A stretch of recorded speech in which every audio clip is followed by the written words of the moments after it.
Selamat pagi, nama saya Cecilia Veronica, NIM 19104169902, kelas A2 Pagi Manajemen, hari atau tanggal Senin 3 Mei 2021 dengan dosen Adi Mursalim SEMM dan mata kuliah Manajemen Operasi 2. Pagi ini saya akan menjawab soal dan jawaban UTS Manajemen Pemasaran 2.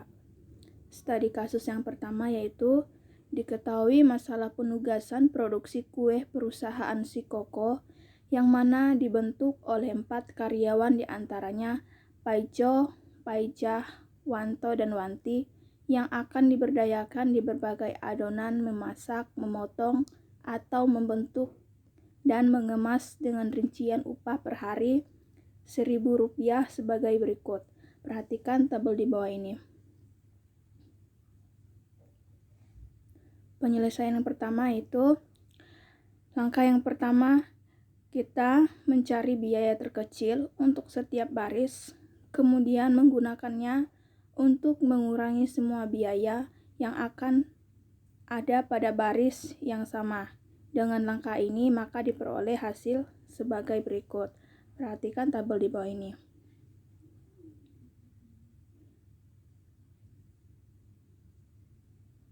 Langkah yang kedua yaitu memastikan semua baris dan kolom sudah memiliki nilai 0. Dan ternyata kolom 4 dan 5 belum memiliki nilai 0. Dengan demikian, perlu dicari lagi nilai terkecil pada kolom tersebut untuk selanjutnya digunakan untuk mengurangi semua nilai yang ada pada kolom tersebut. Kolom yang sama dengan langkah ini maka diperoleh hasil sebagai berikut. Perhatikan tabel di bawah ini. Langkah yang ketiga yaitu memastikan atau mengecek lagi tabel penugasan apakah sudah memiliki nilai 0 yang sesuai dengan jumlah sumber daya yang juga tercermin dengan jumlah barisnya. Misal, jika yang ditugaskan adalah 4 karyawan, maka harus ditemukan nilai 0 sebanyak 4 buah yang terletak di baris dan kolom berbeda. Sebaiknya dimulai dari baris yang hanya memiliki 1 0. Langkah ini mengandung arti bahwa setiap karyawan hanya dapat memegang satu peran atau pekerjaan. Langkah yang keempat yaitu karena belum optimal, maka langkah selanjutnya adalah menarik garis yang menghubungkan minimal 2 nilai 0 seperti diperlihatkan pada tabel di bawah ini. Perhatikan tabel di bawah ini. Langkah selanjutnya yaitu yang langkah kelima, perhatikan nilai-nilai yang belum terkena garis. Pilih nilai yang paling kecil dari tabel di atas adalah nilai 10. Kemudian nilai 10 tersebut dipergunakan untuk mengurangi nilai-nilai lain yang belum terkena garis dan gunakan untuk membawa nilai-nilai yang terkena garis ganda. Dengan langkah ini, maka diperoleh hasil sebagai berikut. Perhatikan tabel di bawah ini. Ini adalah hasilnya. Dan langkah yang keenam yaitu apakah sudah ditemukan nilai 0 sejumlah atau sebanyak sumber daya yang juga tercermin dengan jumlah baris, mulai dari baris yang hanya memiliki satu nilai 0 dan ternyata tabel penugasan di atas sudah berhasil ditemukan 4 buah nilai 0. Sejumlah karyawan yang akan ditugaskan yang berada di baris dan kolom berbeda. Artinya tabel penugasan di atas sudah optimal. Jadi kesimpulannya adalah Paijo dialokasikan pada tugas memotong sama dengan 60. Paijah dialokasikan pada tugas memasak sama dengan 45. Wanto dialokasikan pada tugas adonan sama dengan 50. Dan Wanti dialokasikan pada tugas mengemas sama dengan 60. Jadi totalnya 215. Maka pengelolaan optimal pekerjaan terhadap 4 karyawan tersebut adalah 215 dikali 1000 sama dengan 215 per hari. Studi kasus kedua. Berikut soal studi kasus kedua. Seorang manajer pemasaran ingin menempatkan 4 orang salesman-nya di 4 daerah pemasaran produknya. Penempatan salesman tersebut didasarkan pada perolehan nilai keuntungan yang diperkirakan akan diperoleh oleh setiap salesman di setiap daerah pemasaran berdasarkan prestasi kerja mereka saat ini dan pengenalan dari setiap salesman di setiap daerah pemasaran seperti yang tersaji pada tabel pertama. Soalnya, tentukan penugasan salesman yang harus dibuat oleh sang manajer atau keuntungan yang diperoleh maksimal. Perhatikan tabel di bawah ini. Jadi, penyelesaiannya yaitu tujuan yang ingin dicari atau dicapai dalam penugasan salesman di atas adalah diperolehnya keuntungan yang maksimal, sehingga masalah ini tergolong dalam masalah maksimasi. Langkah pertama untuk menyelesaikan masalah ini dengan menggunakan metode Hungaria adalah menentukan nilai terbesar dari setiap baris dan hasil sebagai berikut. Baris pertama 1100, baris kedua 1100, baris ketiga 1050, baris keempat 1150. Hal ini berarti bahwa nilai-nilai keuntungan pada baris pertama dikurangi dari 1100 baris lindungkan dari 1100 baris kedua dikurangi 1050 dan baris keempat dikurangi dari 1150. Jadi hasil penghitungan langkah pertama ini dapat dilihat dari tabel kedua. Perhatikan tabel di bawah ini. Tabel kedua, hasil perbalikan pertama. Selanjutnya, diperkirakan apakah setiap kolom telah mempunyai nilai 0. Ternyata pada tabel kedua terlihat bahwa kolom 2 belum mempunyai nilai 0, sehingga perlu ditentukan nilai. Tentukan nilai terkecil dari kolom tersebut, yaitu 100. Setiap nilai pada kolom 2 dikurangi dengan 100 sehingga diperoleh hasil seperti tabel 3. Perhatikan tabel di bawah ini, yaitu tabel akhir optimum.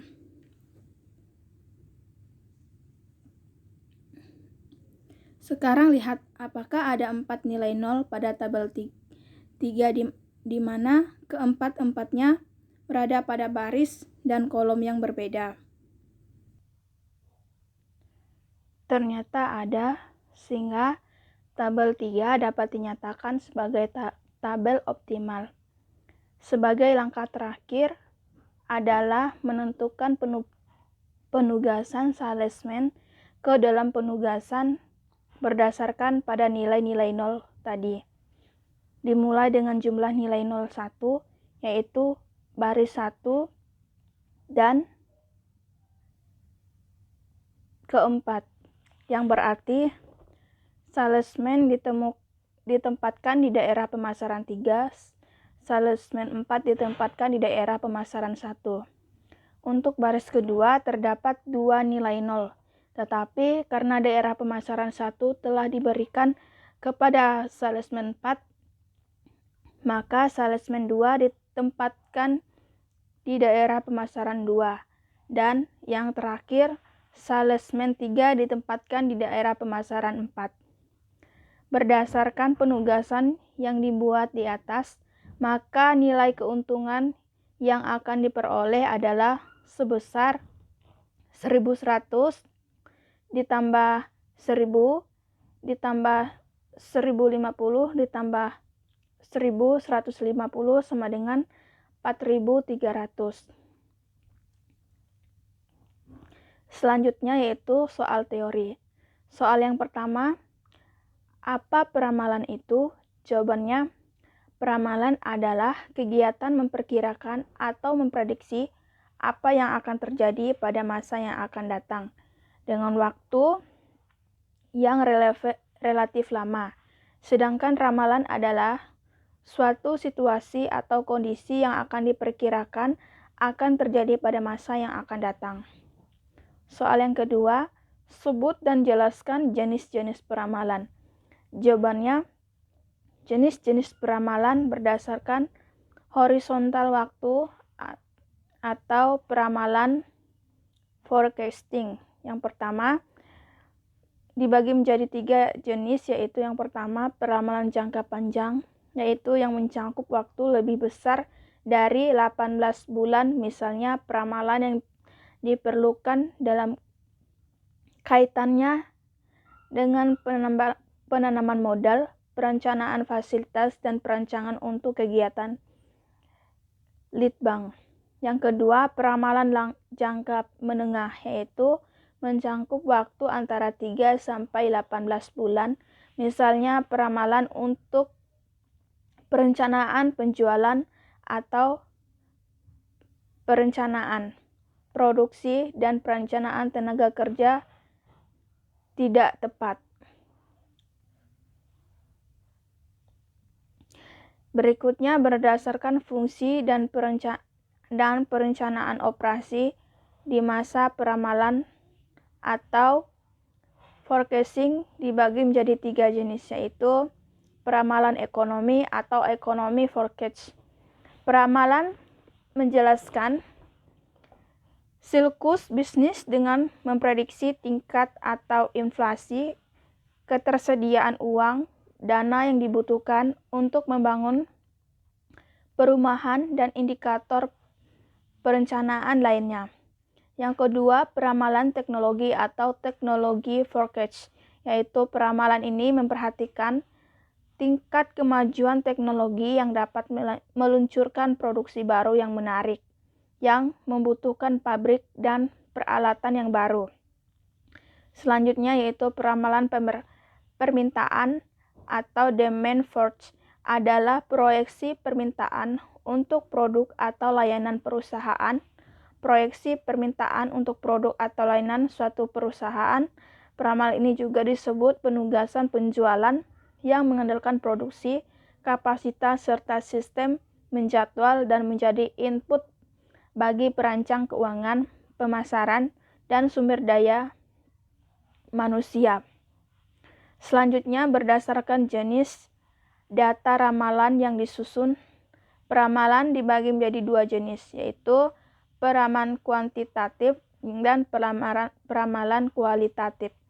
Peramalan kuantitatif yaitu peramalan yang didasarkan atas data kualitatif pada masa lalu.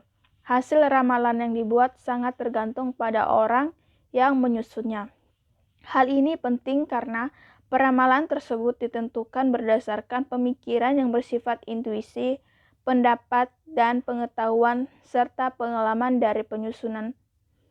Biaya peramalan secara kualitatif ini didasarkan atas hasil penyelidikan seperti pendapatan salesman, pendapatan sales manager, pendapatan para ahli, dan survei konsumen.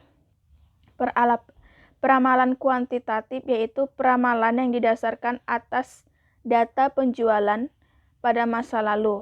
Hasil peramalan yang dibuat sangat tergantung pada metode yang digunakan dalam peramalan tersebut. Penggunaan metode yang berbeda akan diperoleh hasil yang berbeda pula. Berikutnya yaitu berdasarkan sifat penyusunannya. Peramalan dibagi menjadi 2 jenis, yaitu peramalan subjektif dan peramalan objektif. Peramalan subjektif yaitu peramalan yang didasarkan atas perasaan atau intuisi dari orang yang menyusunnya.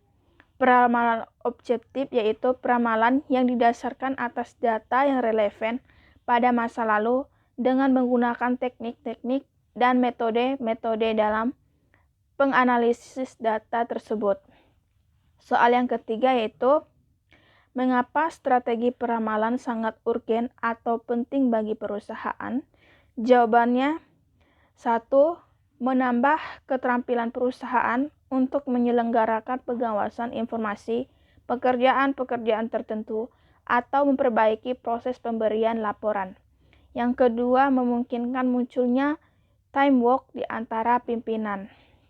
Dan yang ketiga, memungkinkan dibuatnya jadwal-jadwal pembelian, produksi, bootcamp, penjualan, dan bootcamp alokasi pengeluaran sampai diperoleh pedoman dasar bekerja yang relatif lebih tepat. Soal yang keempat, jelaskan pendekatan peramalan yang digunakan.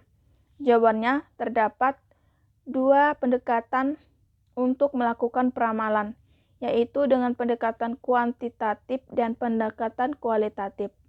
Metode peramalan kualitatif digunakan ketika data histori tidak tersedia. Metode peramalan kualitatif adalah metode subjektif atau intuitif. Metode ini didasarkan pada informasi kualitatif. Dasar informasi ini didasar memprediksi kejadian-kejadian di masa yang akan datang. Keakurat dari metode ini sangat subjektif atau materi statistika UGM. Soal yang kelima, jelaskan 8 tahap dalam melakukan peramalan. Yang pertama, 1. Menentukan tujuan peramalan.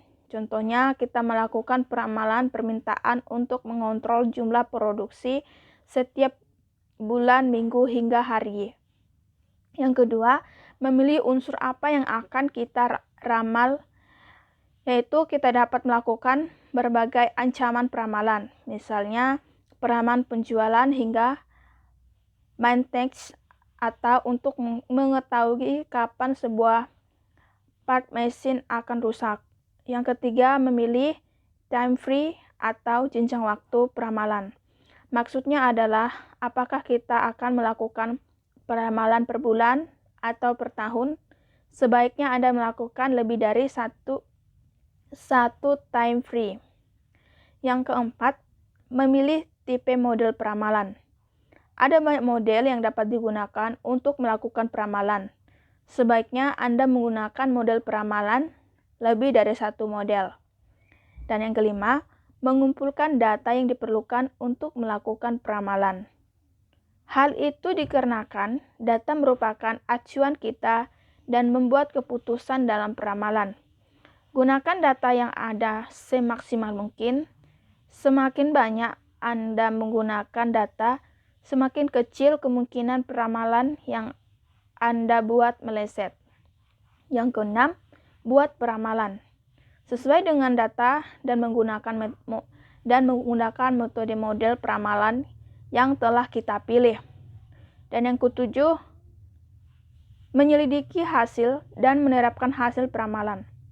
Lakukan beberapa penyelesaian kembali terhadap hasil peramalan kita untuk mengantisipasi faktor-faktor X yang telah terdeteksi oleh model peramalan yang telah kita pilih. Dan yang terakhir, menerapkan hasil peramalan. Demikian jawaban UTS dari mata kuliah Manajemen Operasi. Saya Cecilia Veronica mengucapkan terima kasih.